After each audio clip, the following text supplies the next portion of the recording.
Hello, you're watching Entertainment Week. Coming up on the show, I'm joined in the studio by Hollywood actor and star of the Blacklist, James Spader.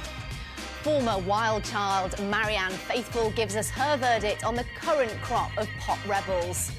One of the world's most celebrated artists, Weiwei, speaks to us from his home in Beijing. And has YouTube killed the TV star? Vlogging sensation Alfie Deyes is here to tell us.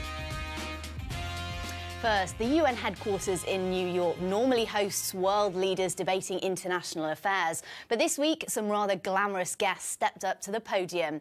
Leonardo DiCaprio spoke passionately about climate change, while Emma Watson addressed gender equality. But not for the first time, Victoria Beckham stole the show. Sky's Dominic Waghorn has put some questions to her. I have a responsibility, and for some reason people will listen to what I have to say. So I'm going to speak on behalf of the incredible women and the incredible charities that are working so desperately hard. Are you Britain's answer to Angelina Jolie? Oh, Do you think goodness you're on me. any plan? That I'm not trying to be anybody other than myself, you know. I don't know what I can do. I want to learn. I want to learn from Michelle. I want to learn from the incredible people from the UN and the charities around me. I'm joined now by the Huffington Post entertainment editor, Caroline Frost. So, Caroline, what did you think of Victoria Beckham? I think she's come a long way since the quiet one in the Spice Girls, don't you, judging by that video? Very articulate, very humble, very committed to her message. She kept it simple. She's very enthusiastic, She didn't wasn't pretend she? to be the world's authority on AIDS and its treatment. She says she wants to learn. It's the beginning, not some sort of reward for work already done. Full marks, I say. Emma Watson also spoke, and she's got quite a lot of criticism on the internet, hasn't she? Which seems very unfair. I mean, these celebrities in some way put themselves out there and do good things, and then they can't do right for wrong, really. Exactly. I mean, Emma Watson, because she's so high profile, she's still very young, and yet there she is speaking intelligently, completely passionately about women's rights and equality for all. And of course, she gets attacked and trolled on the internet, which is exactly the problem she's been discussing. Leonardo DiCaprio has been speaking about climate change for quite a long time. I mean, is he effective in what he says and how he says it? I think so. I mean, he's very popular again. He obviously rebranded himself as an environmental warrior because he got so criticised for what happened with the beach and Thailand. When he filmed out there, the beach was trashed. So he's kind of rebranded himself. Next thing you know, he's up there with Al Gore preaching a good message. I just don't think it does any harm at all, because even if you're just clicking on a picture to see Leonardo's beard this week, you still, just a few of those messages go in, which is no bad thing. A lot of people will say, though, I mean, why should we care about what celebrities, what actors think about serious political issues? Do you see that side of it? I do, and it can be very disingenuous. When you see a celebrity who hasn't done much with talent suddenly attaching themselves, it becomes a case of rent-a-cause. But I think that the people they've chosen have proved themselves, don't need to do this, made their fortune, made their fame, could just sit down by a beach and say, job done. But they're choosing to expend their time like this. I mean, how can anybody really pan that? And it's like Angelina Jolie, who has set the bar very high. If they do their research, that's the key, isn't it? If they know what they're talking about, then it can be incredibly effective. Exactly. I mean, William Hague has been the first to say that the thing he's most proud of his entire career is the work on eliminating rape in war zones. And he said, if I get attacked for mixing with a celebrity, so be it. It was worth doing. And he's been very full of praise for all her knowledge. He says she knows far more than him. Thank you very much, Caroline. Time now to catch up on the rest of the week's entertainment news. There is flash photography coming up. The former Radio 1 DJ Dave Lee Travis has been convicted of indecent assault on a woman in 1995 and has been given a 3-month suspended sentence. Jason Orange has announced he's quitting Take That, but he's insisted there's been no fallout. Mark, Gary and Howard will continue as a trio. Dr. Dre has overtaken P. Diddy as the highest paid hip-hop artist. Forbes says he made £379 million before tax last year. Sam Smith is up for 4 awards at this year's Mobos, with Tiny Temper in the running for 3. Idris Elba was given the first ever Mobo Inspiration Award. Famous faces joined climate change marches across the world, with Emma Thompson, Peter Gabriel and Vivienne Westwood flying the flag in London. And The Lion King has become the most successful stage show of all time, making £4 billion from ticket sales worldwide. James Spader is renowned for boundary-pushing films like Sex, Lies and Videotape, Secretary and Crash. But more recently, it's his TV roles that have got people talking, winning 3 Emmys for his part in Boston Legal and a Golden Globe nomination for The Blacklist. He's back for a second series of the show, playing fugitive-turned-FBI informant Red. And it's a welcome return for fans of his uncompromising style.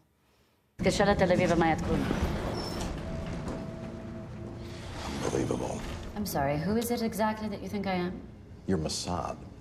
Please don't tell me this is about that little dust-up in Haifa. That dust-up claimed the lives of 2 agents and a Turkish diplomat. A diplomat? I had nothing to do with it. Then you have nothing to worry about. Oh, you have no idea how I wish that were true. I have tens of thousands of things to worry about. Fortunately, you, my dear, are not one of them. And why is that? Because the person you just informed of my capture is going to release me within the hour. And James joins me now. James, lovely to see you. Now, Red is a super criminal. He's super intelligent and incredibly evil, but the audience has grown to love him. That's a really tricky balance to achieve, isn't it? I don't know how we've done it. I don't know how we've done it. I don't know how evil he is. He's bad. He's capable of very, very bad things. But I think he exposes enough about himself that those who he encounters are able to access the humanity in him and his compassion and his appreciation for life and a lot of what the world around him has to offer. It's a huge commitment to do a series like this, 22 episodes, each 40 minutes long. I mean, how much of your life does it take over? All of it. I mean, during the course of shooting season, it takes all of it. It really, an hour-long drama really swallows you whole and chews you up and refuses to spit you out. But there's a great satisfaction in that as well. There's a David Mamet once said that making a film is like running a marathon, and doing an hour-long drama is like running until you die. But you don't die in the end. Throughout your career, you seem to have been drawn to slightly strange characters. Is that fair? Oh, absolutely fair. I think I'd have to cop to that proclivity myself in my own life as well. I've always been drawn to the most eccentric things that I can, eccentric people, and I think the idiosyncratic aspects of life are the best to look for. I mean, it's the best that life has to offer, I think. And you're about to play the bad guy in the Avengers. Yes. How do you feel about that? Were there any reservations about joining such a massive franchise? None. None. I was so excited to do it. I must say I was apprehensive when I first, I had just wrapped the first season of The Blacklist, and a couple of days later I got on a plane to come and shoot, came to London to shoot the film. And I was a bit apprehensive at the time because I was very tired from the first season of the show. And I arrived in London, and first of all to be in a new city, and but also to be jumping into that world, which is a world I had no familiarity with. And the process of making a film of that nature was enormously fun and new to me. Oh, James, it's been an absolute pleasure. Thank you so much for joining us. Thank you. Chinese artist Ai Weiwei remains one of the world's most revered artists, despite being confined to his own country by the government. Although there are heavy restrictions on his personal movements in China, his work has travelled to Britain for his biggest ever show here. Ahead of the exhibition opening at Blenheim Palace, the artist spoke to us from his home in Beijing. Blenheim Palace is one of the grandest homes in the country and couldn't be further from Beijing, home to Ai Weiwei, the first contemporary artist to exhibit at the birthplace of Winston Churchill. Weiwei is one of the world's most important artists, fearless in his social activism. He's been interrogated, beaten and locked up and is not allowed to leave China. We spoke to him about the implications of this on his work. I still don't have a chance to leave this nation for past 3-4 years, and I'm still under kind of soft detention, which make everything a little bit difficult. But still, I try to say this is the given condition for my art. I have to really respect the condition and to make something happen. So what you see there is an artist who is not really allowed to leave this nation, and he's still trying to make art. His show at Blenheim is about testing intellectual themes in an environment whose background is utterly alien to his own. He's a unique character in the way that he really stands up for what he believes in. You know, the freedom of speech, human rights, equality. You know, he doesn't hold back. He brings many cases of corruption into the light in China that nobody would dare to do, and he just keeps pushing. Weiwei has never set foot in the grand rooms of the palace and organised the show remotely using 3D plans and detailed drawings. It includes around 50 pieces spanning 4 decades, including sculpture, photography and specially commissioned pieces. This exhibition marks the launch of the Blenheim Art Foundation, whose aim is to showcase some of the world's most innovative contemporary artists. And it also represents the trend for the country's stately homes to diversify in order to remain relevant. And there's no bolder statement than housing the creations of one of the world's most outlandish artists, even if he's unlikely to see it. I'm an artist, have exhibitions which I have never had a chance to attend more than the exhibitions I have been attend. That's the fact. It's difficult, but it's kind of charming. Every day, Ai Weiwei puts a flower into the basket of his bike and will do so until he's free, finally able to travel to see his work wherever it's exhibited. Coming up on Entertainment Week, what's it all about, Alfie? We meet the vlogging sensation who's won the heart of millions.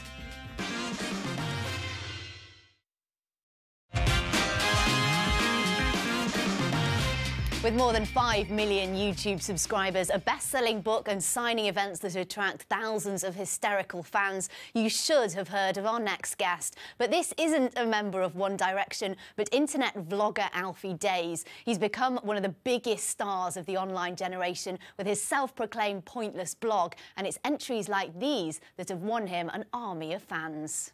Good morning, guys! Do I look older? I want you guys to comment down below. Go. I need pink. But we've got some headbands and we've got some cards.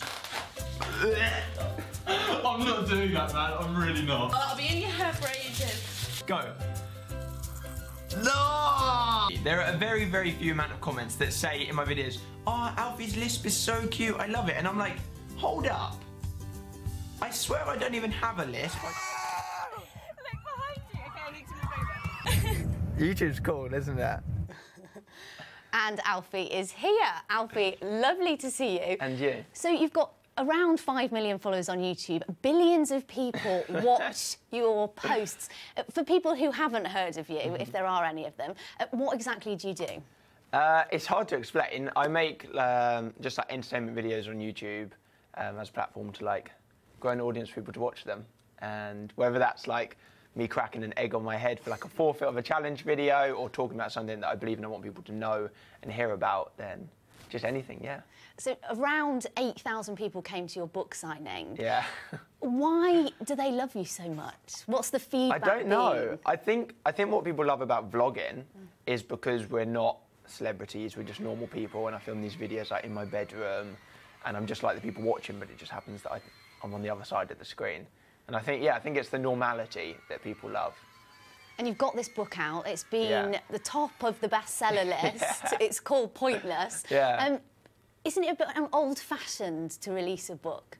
It is. It is quite traditional. I thought it would be a cool idea because I give them so much content online, but it would be cool. They've never had anything that like represents me physically. So it's cool to release books so they can actually have something from what they've been watching for so long online. And you've got all these followers.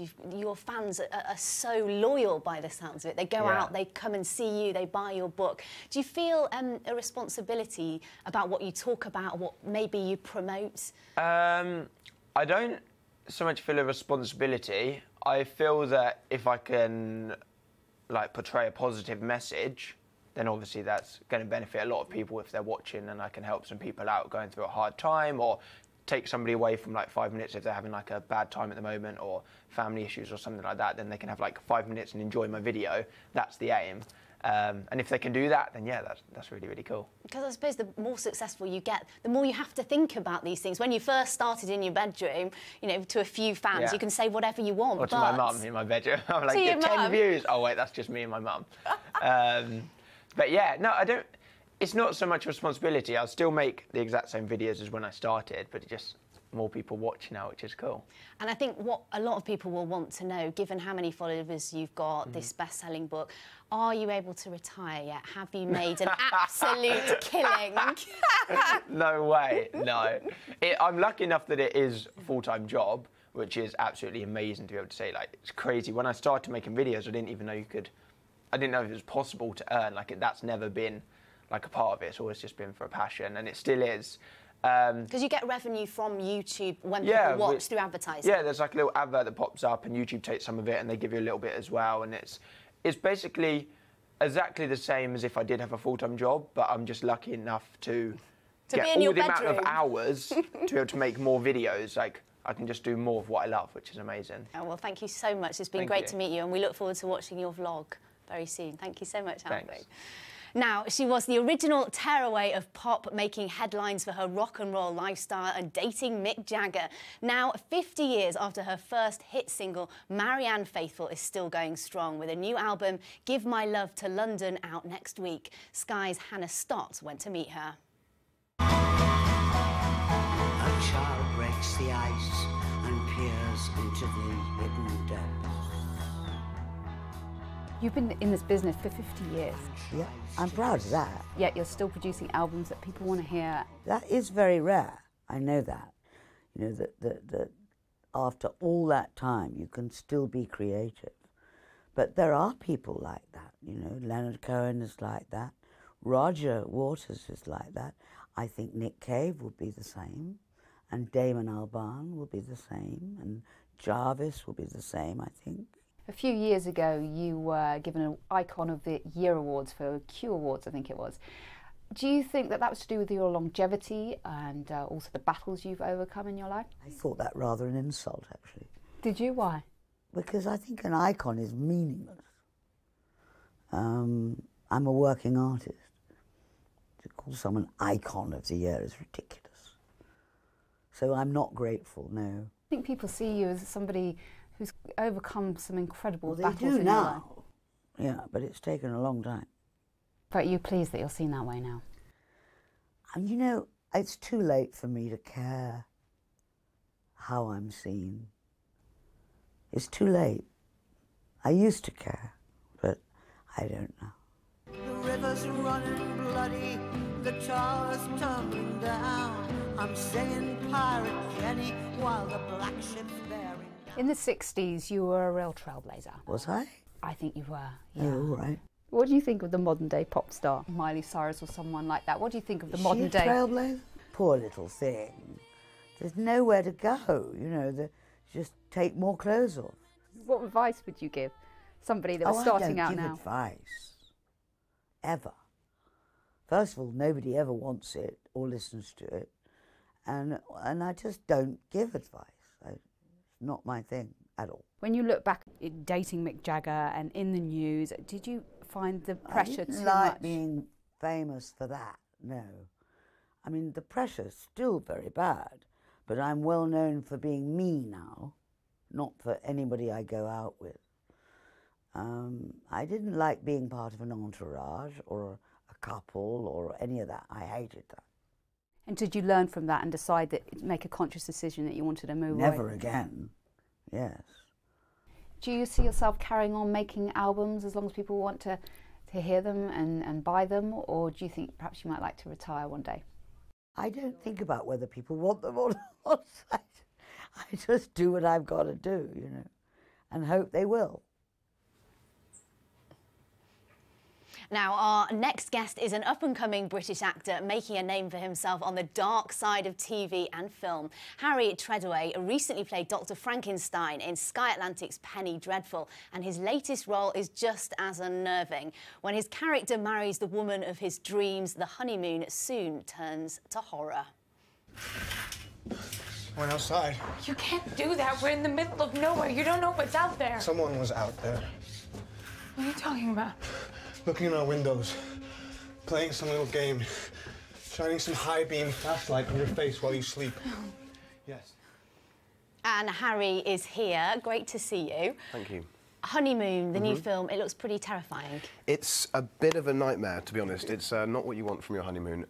It starts off so well, perfect kind of happy couple from New York, go on a little honeymoon to the grandmother's cottage up by the lake in Canada, and things go decidedly south from there on in. So is it one of those horror films where you spend the whole time behind the sofa going, don't go through that door, don't do it? When I read it, I found it a really slow build. I found it kind of, I was really taken in by the real relationship. It felt like a real kind of fleshed out sort of a relationship which you felt you could believe in. It had a history, it had their own little quirks. And then it just starts slowly turning, and it's sort of a horror film which comes and grabs you and by surprise. It's not sort of upfront horror all the way along. It sort of starts off very naturalistic and sort of about this intimate relationship, and then horrible things start to happen towards the end. And when I read it, certainly I wasn't seeing them coming. You've obviously got horror down to a T in some ways.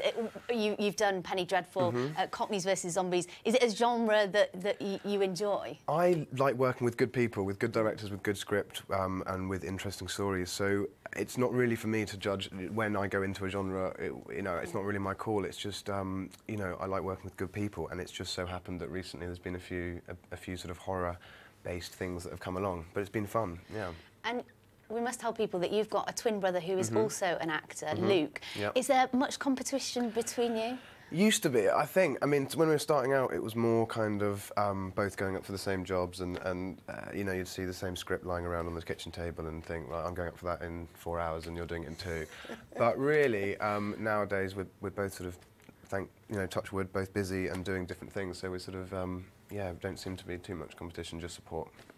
Britain seems to be producing so much good TV, so many good films. As a young actor, I mean, do you feel like there are lots of opportunities out there at the moment? It feels like a wonderful moment right now for TV. It feels like it's a really strong medium that, you know, it's beamed straight into people's living rooms. It's a really intimate thing, but yet we're being given a very epic scale at the moment, you know, with you know, countless shows I can think of, and so it feels like a really strong time for TV at the moment, yeah.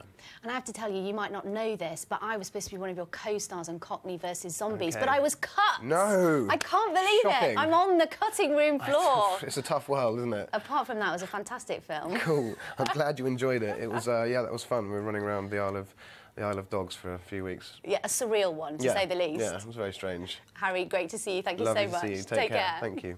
OK, that is all for now. On next week's show, Office star Mackenzie Crook will be here to explain how a passion for metal inspired his new series. Smith's legend-turned-solo artist Johnny Marr tells us about his latest album. And rising soul star Quavs will be performing in the studio. Join us for Entertainment Week next week at 8:30 on Sky News.